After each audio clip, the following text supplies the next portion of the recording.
All right, so it's a new year, and everyone's thinking about how could I better myself this year? So I figured it was the perfect time to share my top 10 pieces of advice for young business women, or really for anybody looking to get ahead in their career. I've found that sometimes it's the smallest things that can make a really big difference. And over my time in tech sales, I learned these 10 tips that I think are really easy for anyone to do, so I hope they contribute towards your success. Number one, handshake. Gotta have a strong handshake game. It leaves a really good first impression, and it leaves a really good lasting impression. I've gotten so many compliments on my handshake that let me know I left a positive and lasting impression on that person. It also lets me know that the handshake game out there is weak. It's an easy way to stand out. So be the person to confidently extend your hand open, give a firm grip, not too firm, like you're checking the ripeness for an orange. Give that positive salutation and boom, you've left a good impression. Number two, start meetings with energy. Don't just be another boring presenter. Find a way to authentically, in your own way, slip in a piece of comedy or a song or whatever. Still do a couple things. It reels the audience back in from their ADD spells, and it also paints you as a person who it's interesting to go to their meetings and maybe even fun. And that will open up new doors for you with people adding you to interesting projects and opportunities because they think of you top of mind as someone who's, interesting to work with and fun to work with. So bring some energy. Number four, act like you're equal and that you deserve to be here. Get out of that mind frame of, oh, am I good enough? Should I not take that seat? Especially with young women in the workplace, it can be so hard to stand up and be heard. This isn't a comment on the social inequality between men and women in the workplace. It's really more of a comment on letting that idea seep into your mind and affect your confidence. So delete those thoughts of, am I good enough? If you're honestly giving your best effort and they want you around, then you deserve to be there just as equal as anyone else. Number five, be number one. Don't ever get caught in that mindset of, as long as I'm not last. Honestly, it's not even as hard as you might think. Like, you can get to the middle of the pack just by kind of working normally, decently hard.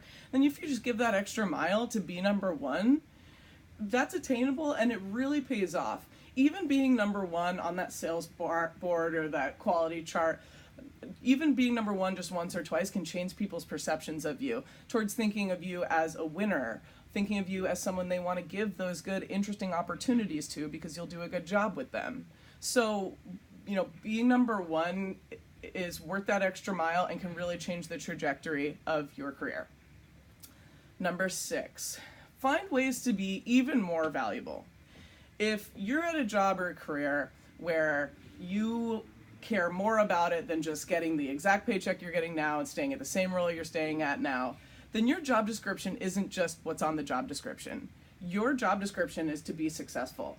And sometimes that takes thinking outside the box, getting creative, doing things that aren't traditionally part of your normal role. And you have to be prepared to do that and not be the person saying, I didn't sign up for this, for little things. So find that way to be valuable within the realm of your interest and tenacity, and don't just stick to what you think the job description is. Number seven, know your limits. Don't overload yourself. Never sacrifice yourself for a job, even if you love it. And I get it. I've been a part of the startup world, and I know how fun and contagious the fever can be, and you just want to work your ass off into the night. And I'm not saying don't do that, but I am saying you need to carve out some sacred time for yourself, where work does not creep in, you don't check that email. Trust me, everything's going to be fine when you get back.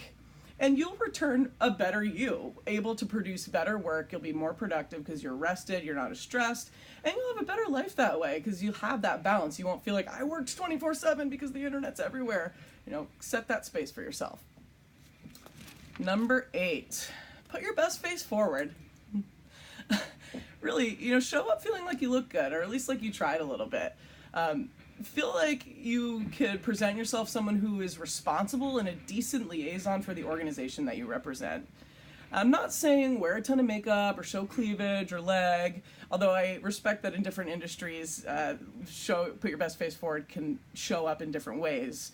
But I'm just saying, feel like you look good. It'll really increase your confidence, and you never know when that big opportunity will stumble upon you, so look ready. Number 9, ask for more money. Do it. budgets don't just get proactively dispersed. You need to reach out and make your case for why you deserve a bigger chunk of that pie. Trust me, the money's usually there. If it's not in the next 2 to 12 months, then maybe you should reevaluate your situation overall. If you have honestly been giving your best effort, then saying I have a goal of increasing my personal earnings is completely respectable, and you're entitled to that. And it's true with clients too, right? Ask for more money. I'm not saying gouge anyone. Obviously, always be fair, but start negotiating on the high end of fair and have confidence about that. And if you can't have confidence to ask for more money for the product or service you're selling, or can't have the confidence to ask for more money for your own personal professional product and service, then maybe you should reevaluate what you're selling or how hard you're working. Because, if you actually have faith in what you're selling and how hard you've been working, then you should be able to ask for more money. Do it. Ask for it. Number 10, last but definitely not least, treat yourself. Really, treat yourself. Why else are you going to work so hard? You got to enjoy those fruits of your labor and reward yourself sometimes.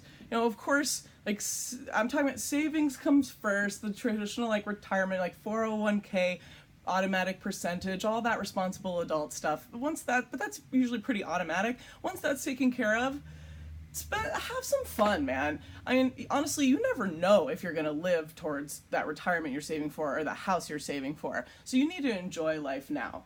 And those gifts to yourself can also serve as motivation and reminder of why you work so hard. That the nice watch or the new pool or whatever.